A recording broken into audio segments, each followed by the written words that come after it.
Let's go ahead and open up the hatch, get it up like halfway through. This gives you access to the lights. You will need to get a flathead screwdriver for this job. Let's start with the left side light, put it right in the inside edge there, and then pry it out. And once you pry it out a little bit like this, then go on to the other side and then pry it from there, and that should get the light out. To get the bulb out, all you have to do is just hold on to the bulb holder and then twist the light, the lens left, and it should come off. To get the bulb off, just grab the bulb and pull it out straight. You may have to wiggle the bulb, but it'll come right out. The bulb size is 168 or 194 or T10. Again, 168, 194 or T10. Get the new bulb and push it in. Now when you put the lens back onto the bulb holder, you have to make sure it just drops right in like this.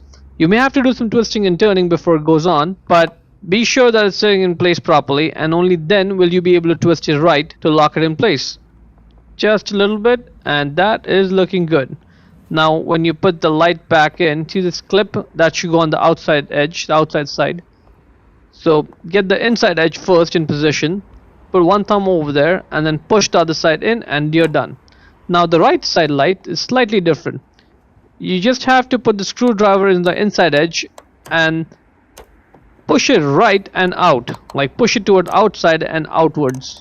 Once it's out like halfway through, get the screwdriver in the way I'm showing and then pry it out the rest of the way. This is different because in this side that clip end is on the inside side as opposed to the other one where the clips one was on the outside side. That's about it. Everything else is the same.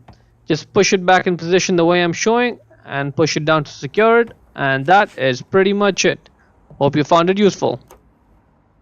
Before we go, let me give a quick shout out to Naya Motors Inc. for letting us use the car today to film the videos. They are a used car dealer here in Ottawa, Canada. Check out the link in the description for their entire inventory.